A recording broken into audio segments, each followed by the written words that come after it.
Hello everyone, my name is Christian Eschbach, and welcome to another one of my album reviews.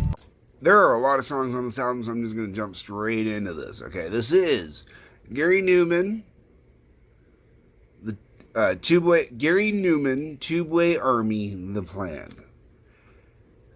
This was a demo album that was recorded in around 78 by Tubeway Army, which was Gary Numan's first band project, etc. This album was not released until 84 because technically this album is demos the whole way through. Now, this album has been released, that I am aware of, 3 separate times. The first time it was released, it contained 12 tracks, it looks like. Yeah, 12 tracks. Not even in the same order that they are on here. The first time it was released, it had This Is My Life, My Shadow in Vain, Critics, Mean Street, Thoughts Number 2, Bombers, Basic J, Ice, Something's in the House, Friends, Check It, Steal You.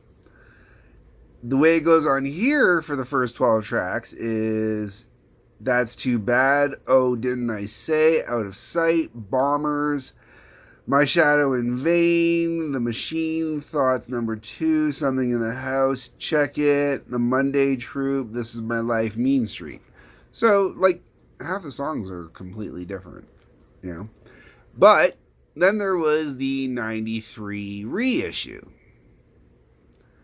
And the 93 reissue had 22 tracks. It went from 12 to 22 CD, you know, basically from vinyl to CD.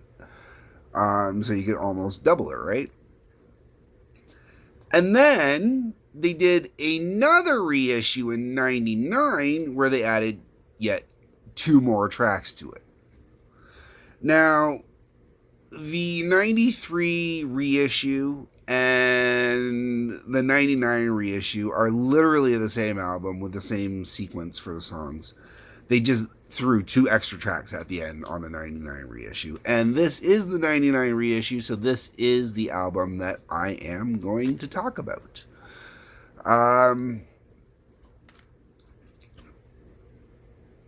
Synth pop punk. Punk was popular at the time, so this was recorded in a pop vein to get a record label deal. And then when they recorded the actual stuff, they went more into Gary Numan's actual synth realm.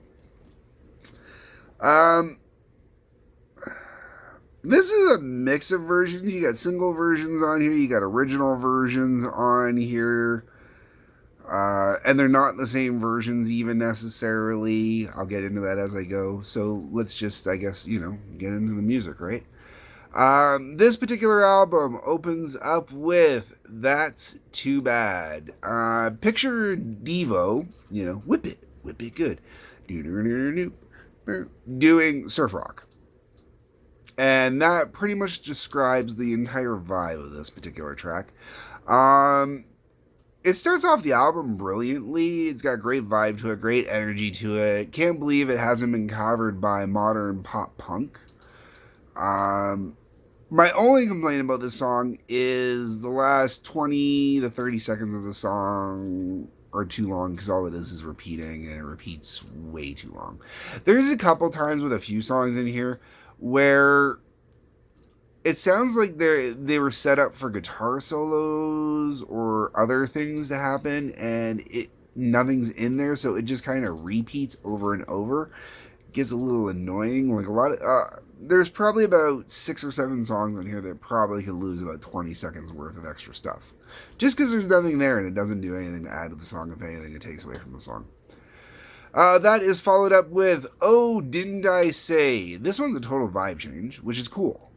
This one goes a lot more darker, more aggressive, polished, but still has that raw punk kind of feel to it. Makes me think of like the Alice Cooper Special Forces era, but I actually would say this is possibly a little better. Then you got Out of Sight. Everything I said before just continues on this track.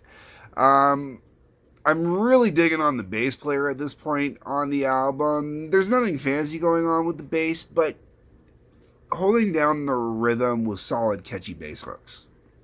Perfect bass playing.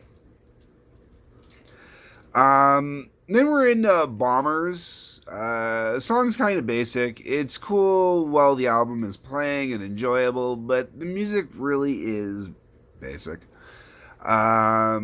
It's the additional vocals and production on this particular track that makes it seem memorable, really. That's the best way I know how to describe it.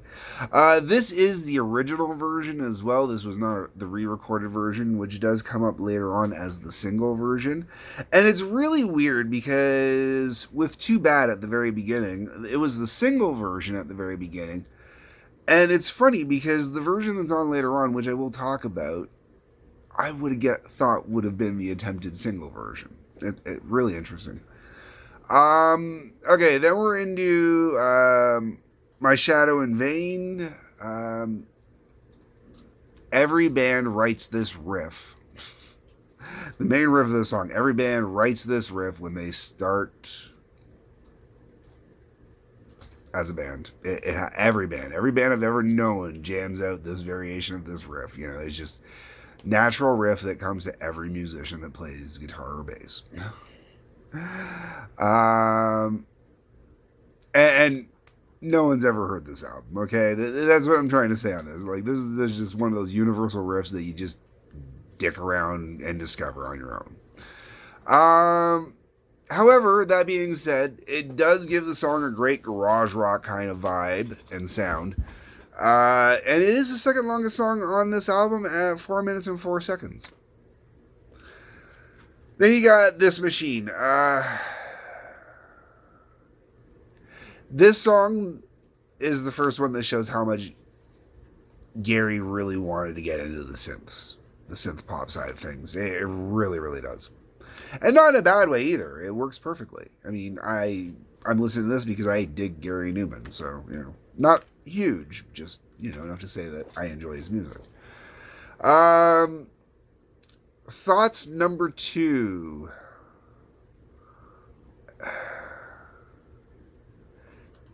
I really enjoy this song, but I will tell you right now, flat out, Thoughts number 2 is the song that became Cars. Absolutely 100% is the song that became Cars, and I totally dig on hearing it here in this early form. Really cool. And it's not Cars on here, let's be very clear. It's not Cars with a cute different title or anything like that. Like, the main riff of Cars, that part that everybody loves about Cars and everything like that, that is the main riff in this song. It was totally taken out of here, but the lyrics are not the lyrics. You know, a lot of the music is not the same, but this is definitely where the song started. Okay, Something's in the House. Longest song, F405, and that's all I have to say about it. Check it. Nothing special. The Monday Troops. Slow and boring for the most part. This Is My Life. I kind of go meh. You know, at this point in the album, everything's really kind of starting to sound the same. Mean Street. Once again, like I just said, getting really repetitive. But to me, it gets repetitive like any punk album does when you jam it full of 20 songs. You know, just kind of boring. Ice, this one was kind of interesting compared to the last few, but on the grand overall scheme, not that interesting. Crimes of Passion. This is an acoustic ditty.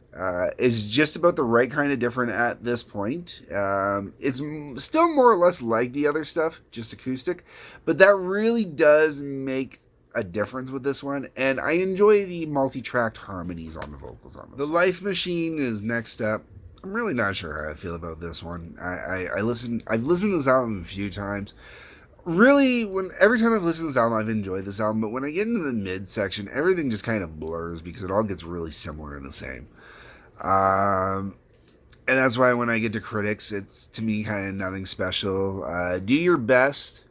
This one stands out only because it's got a bit more disco new wave vibe to it, so it makes it a little more danceable. So it stands out for that reason. It's kind of nice.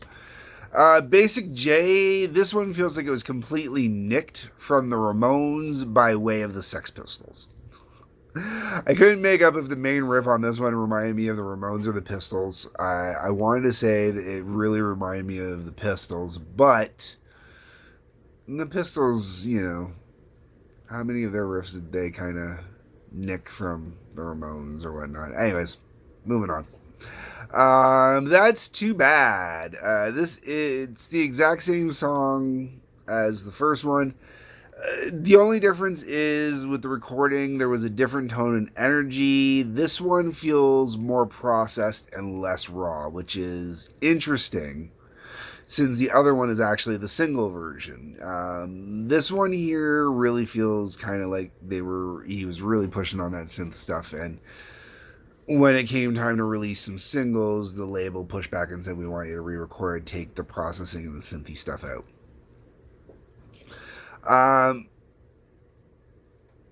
Bombers is basically the first version was the better version, just because it's more raw and pure sounding.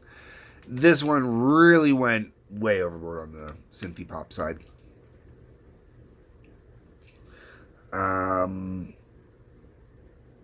Which is weird because with what I was just saying, it was kind of like the exact opposite almost. Because this version of Bomber was the single version. The other one was the original, and the original is the one I feel should have been the single because it had better sound.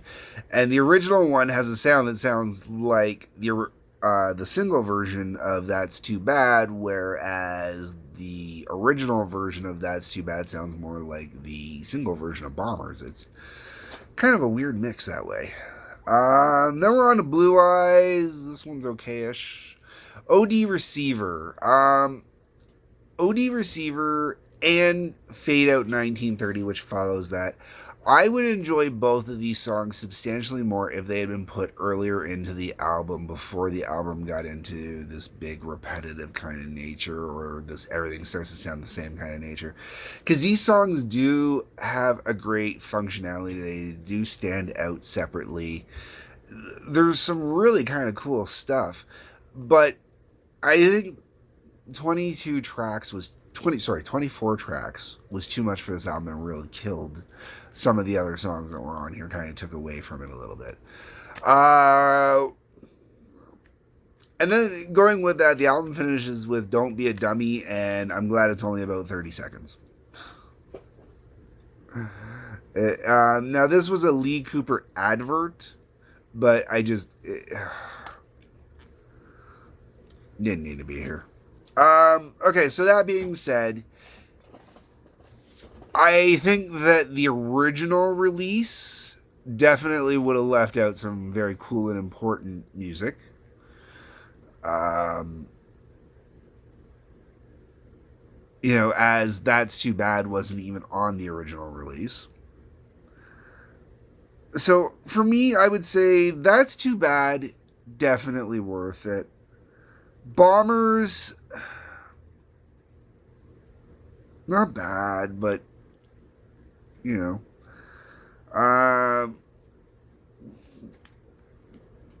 I really do dig OD Receiver. I do dig Fade Out 1930.